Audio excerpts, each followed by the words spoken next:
Last week I talked about my favorite NES sports titles, but now it's time to talk about the worst. They're bad for a myriad of reasons: slow, clunky controls, or just plain boring. But without further ado, here are the 10 worst NES sports titles.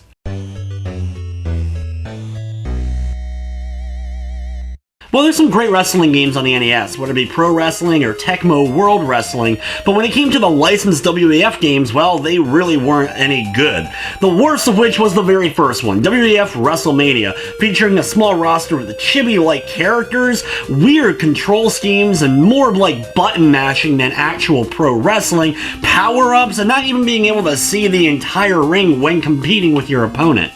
Well, it was the first, and it's historic, and that means it doesn't necessarily mean it's worth checking out.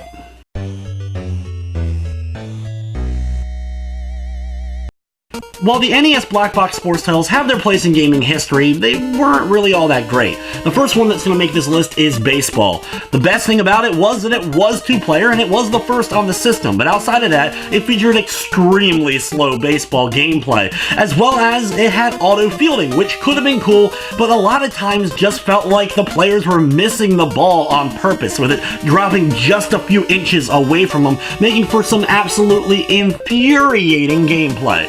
Yes, it was historic, but baseball on the NES ain't that great.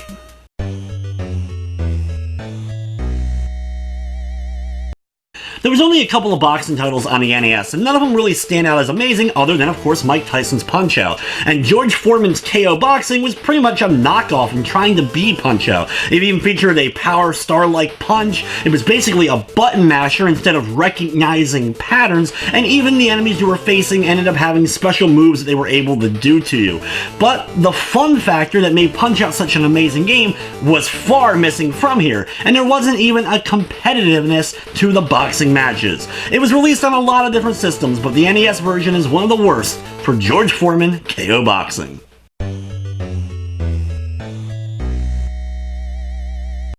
Another one of the black box sports titles to make this list is soccer. While there's some stuff to like about it, whether it be the countries of the world you get to pick from, or the fact you could even select how long of a game you were playing, but still when it came down to it, the game just wasn't necessarily that fun, and was especially slow. It was simple, just pass and shoot, but doing so after just a few minutes started to get boring. The sound effects didn't do anything, and even with the cheerleaders being thrown in, which was odd for a soccer title, at least in my opinion, overall, soccer just isn't that fun to play.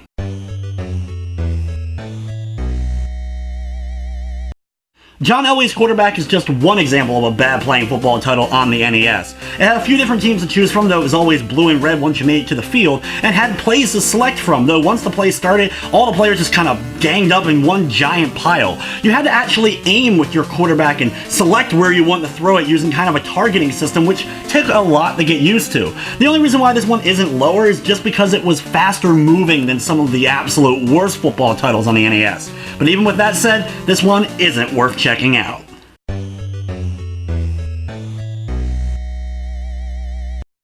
There's a plethora of Olympic-style sports titles on the NES, but one that stands out as absolutely horrendous is Winter Games. It has a variety of events and a torch lighting ceremony, but that's the highlights.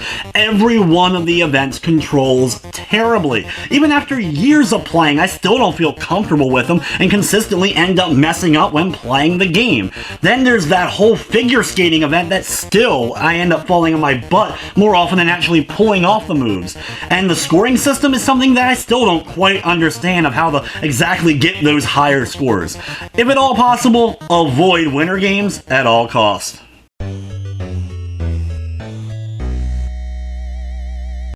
The only thing good I can say about Magic Johnson's Fast Break is that you can play it up to 4 players, but the on-court action isn't worth checking out.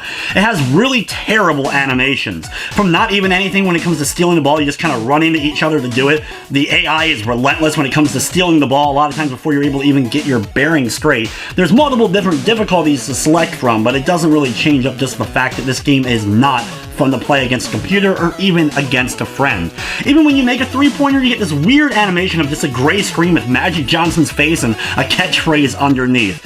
Overall, this is one of the worst, if not the worst basketball game on the system.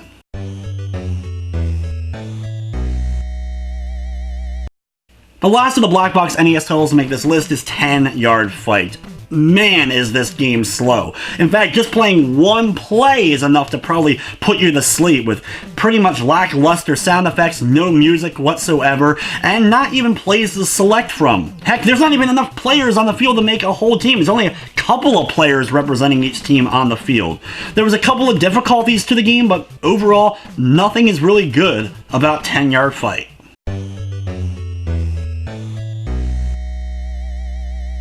LJN is known for bad games, and their sports titles are no exception, especially Roger Clemens' MVP Baseball.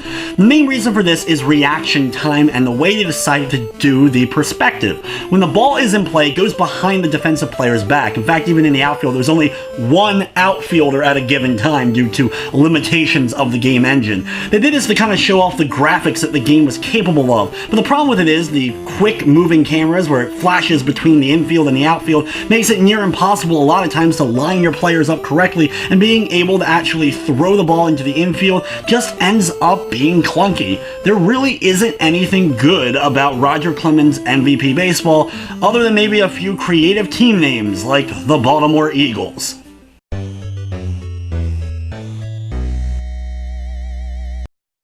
Before we get to number one, of course, a couple of honorable mentions. First up is Muscle. Now, this could have easily been on the list as a wrestling game, but because of it being based on an anime and manga series and the like, it's not really supposed to be realistic wrestling by any means.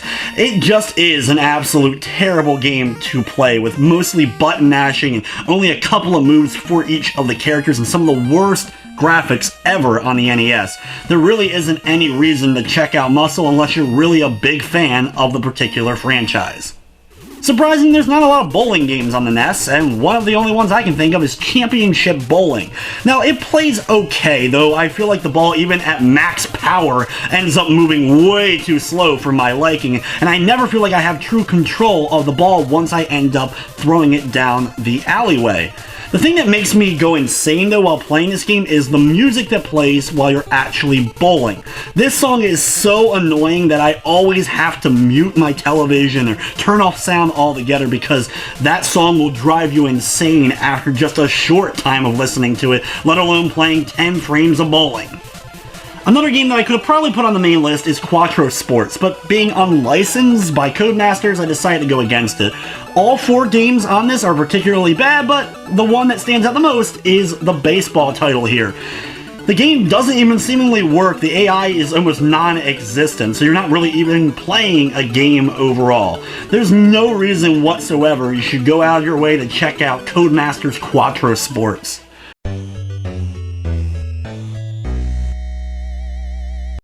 When I decided to do this list, I knew what my number one was going to be, and that's NFL by LJN. Yes, it has the NFL license, so it has all the teams. In fact, it even has stats for the teams, though it doesn't really seem to come into play.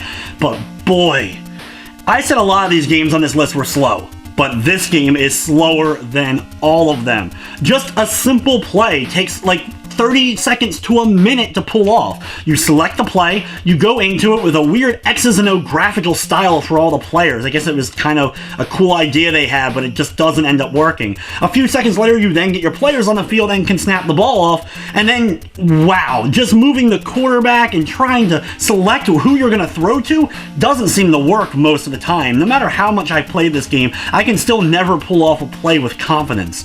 Speaking of play selection, you don't just get to select from a menu. No, you have to hit a directional button, and then A, and then a directional button, and B on both offense and defense. You have a large amount of plays to select from because of this, but you have no idea what you're picking. The game doesn't feature an actual play selection menu in-game for you to tell what you're picking. In fact, I don't even think the manual does. It was on a poster for the game that has everything that you need. This is one of the worst decisions in any game in history. LJN's NFL, by far, the absolute worst playing football title and the worst playing sports title on the NES.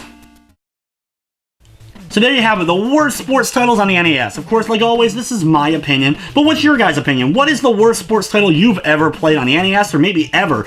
Is there a game worse than LJN NFL on the NES? If there is, don't even want to wrap my head around that. Be sure to also let me know what other countdowns or interesting things you would like to see me do in the future, and I'd like to thank you guys for watching, and of course, I hope you enjoyed.